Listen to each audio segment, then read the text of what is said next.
जय हिंद दोस्तों, स्वागत है आप सभी का आपके अपने YouTube चैनल ग्रामर गुरु में। तो दोस्तों, आज हम आपको अलंकार के बारे में बताने जा रहे हैं, जो कि परीक्षाओं में बहुत ही उपयोगी है। आप चाहे जिस क्लास में हो, 9th 11th 12th या फिर आप कोई कंपटीशन मीट कर रहे हैं, तो उसमें भी आपको यह बहुत ही हेल्पफुल है। तो अगर आप अभी तक हमारे चैनल पर नए हैं तो प्लीज़ हमारे चैनल को सब्सक्राइब कीजिए। तो आइए अब हम अलंकार को समझते हैं। तो अलंकार क्या होता है, यानी कि शब्द और अर्थ की शोभा बढ़ाने वाले को अलंकार कहते हैं। शब्द और अर्थ की शोभा बढ़ाने वाले को हम अलंकार कहते हैं। अलंकार का शाब्दिक अर्थ है आभूषण, यानी कि अलंकार का जो शाब्दिक अर्थ होता है वह क्या है, आभूषण। जैसे हम किसी भी पार्टी में जाते हैं तो हम कोई आभूषण पहन कर जाते हैं तो हमारी क्या है, शोभा बढ़ जाती है, हम अच्छे दिखने लगते हैं। वैसे ही अलंकार का कार्य है कि वह काव्य की शोभा बढ़ाए। तो हम इसकी डिफिनेशन फिर से रिपीट कर रहे हैं। शब्द और अर्थ की शोभा बढ़ाने वाले को अलंकार कहते हैं। अलंकार का शाब्दिक अर्थ है आभूषण। ये तो बात हो गई अलंकार क्या होते हैं। और अगर आपसे कोई पूछे कि अलंकार कितने प्रकार के होते हैं, तो ये प्रायः 2 प्रकार के होते हैं। अलंकार जो है हमारा, ये प्रायः 2 प्रकार का होता है। कौन कौन सा? शब्दालंकार पहला हो गया हमारा, और दूसरा हो गया अर्थालंकार। तो शब्दालंकार के कितने भेद होते हैं? 3 भेद होते हैं। कौन कौन से? अनुप्रास अलंकार, यमक अलंकार और श्लेष अलंकार।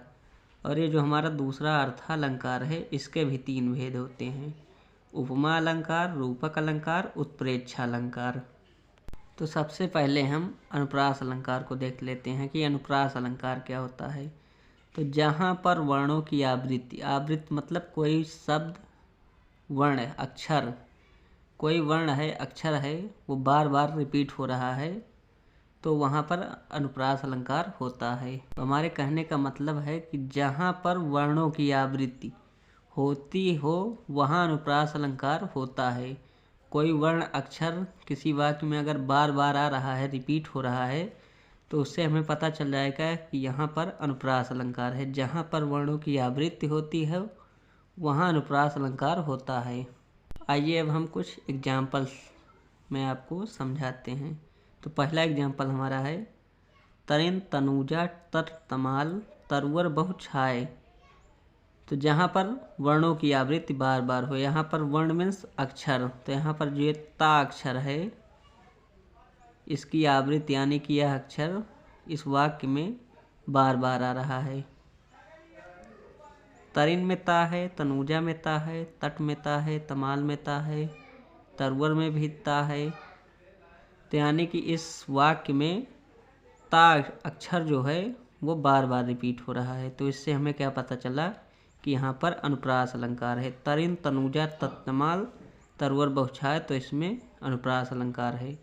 अगला एग्जाम्पल हमारा है, बंदव गुरुपद पदुम परागा सूरज सुबास सरस अनुरागा। तो यहाँ पर पा पा पा सा, तो इस वाक्य में पा अक्षर जो है वो कई बार रिपीट हुआ है और सा भी कई बार रिपीट हुआ है। यानी कि यहाँ पर वर्णों की आवृत्ति, ये जो पा वर्ण है इसकी आवृत्ति अधिक बार हो रही है, और सा की भी। तो यहाँ पर कौन सा अलंकार है? अनुप्रास अलंकार है। तो बंदव गुरुपद पदुम परागा सूरज सुबास सरस अनुरागा, तो इसमें कौन सा अलंकार है? तो इसमें अनुप्रास अलंकार है। तो शब्दालंकार का ही दूसरा अलंकार जो है वो है यमक अलंकार। तो यमक अलंकार में क्या होता है, जहाँ एक शब्द की आवृत्ति 2 या 2 से अधिक बार होती है वहाँ उनका अर्थ अलग अलग होता है, परंतु वहाँ उनका अर्थ अलग अलग होता है, वहाँ यमक अलंकार होता है। तो हमारे साफ साफ कहने का ये मतलब है कि जहाँ एक शब्द की आवृत्ति मतलब रिपीट हो, बार बार आए, वहाँ पर क्या होता था, वर्णों की आवृत्ति बार बार होती थी और यहाँ पर शब्दों की आवृत्ति बार बार हो रही है। तो जहाँ एक शब्द की आवृत्ति 2 या 2 से अधिक बार होती है परंतु उनका अर्थ अलग अलग होता है, जो शब्द हैं उनका अर्थ जो है वो भिन्न भिन्न होगा, एक जैसा नहीं होगा, वहाँ यमक अलंकार होता है। जैसे एग्जाम्पल है, कनक कनक ते सौगुनी, कनक कनक ते सौगुनी, मादकता अधिकाय, व खाए बौराय जग या पाए बौराय। तो यहाँ पर कनक कनक ये जो शब्द हैं 2 बार आए हैं, या तो 2 बार आएंगे या तो 2 से अधिक बार आएंगे इस अलंकार में। तो एक कनक का अर्थ है हमारा सोना, गोल्ड, और दूसरे कनक का अर्थ है धतूरा। तो अर्थ यहाँ पर भिन्न भिन्न निकल रहे हैं। तो इससे हमें क्या पता चलता है कि यहाँ पर यमक अलंकार है। कनक कनक ते सौगुनी, मादकता अधिकाय, व खाए बौराय जग या पाए बौराय। तो इस वाक्य में जो है यमक अलंकार है। अगला एग्जाम्पल हमारा है, सजना है मुझे सजना के लिए। तो यहाँ पर पहले सजने का अर्थ है श्रृंगार और दूसरे सजने का अर्थ है पति, प्रियतम। तो सजना है मुझे सजना के लिए, तो यहाँ पर पहला जो सजना है उसका अर्थ है श्रृंगार और दूसरे सजने का अर्थ है पति। और तीसरा अलंकार हमारा क्या है, श्लेष अलंकार। ये भी शब्द अलंकार का ही पार्ट है। तो इसमें क्या होता है, श्लेष अलंकार का अर्थ है चिपका हुआ यानी कि जुड़ा हुआ। श्लेष अलंकार का अर्थ है चिपका हुआ।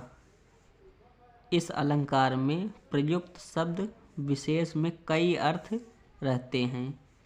इस अलंकार में प्रयुक्त शब्द विशेष में कई अर्थ रहते हैं।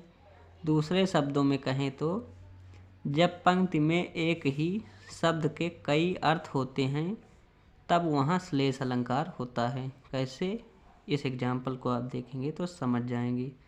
रहीमन पानी राखिए, रहीमन पानी राखिए, बिनु पानी सब सून, पानी गए न उबरे, मोती मानस चून। ये जो मोती मानस चून है इन तीनों का अलग अलग अर्थ है और इन तीनों के लिए यहाँ पर कहा गया है कि पानी भी गए ना उबरे, पानी अगर नहीं है तो ये तीनों जीवित नहीं रहेंगे।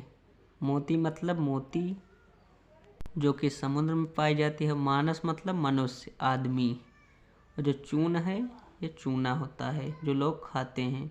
तो अगर चूने में पानी नहीं रहेगा तो चूना क्या होता है, सूख जाता है। वैसे यदि आदमी को अगर पानी नहीं मिलेगा तो क्या होगा, वो मर जाएगा। मोती भी बिना पानी के नहीं होती।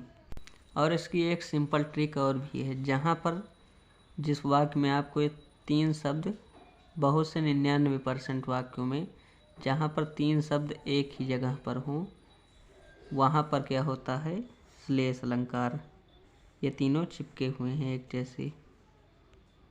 तो अर्थालंकार की वीडियो आपको हम दूसरे पार्ट में देंगे। शब्द अलंकार यहीं पर ख़त्म होता है, अर्थालंकार आप दूसरे वीडियो में देखेंगे। जय हिंद। तो आई होप आपको यह वीडियो पसंद आया होगा। यदि वीडियो हमारा यह आपको पसंद आया है तो हमारे चैनल को सब्सक्राइब करें ग्रामर गुरु को, और वीडियो को लाइक करें और अपने दोस्तों के साथ शेयर करें और हमें कमेंट करके ज़रूर बताएं।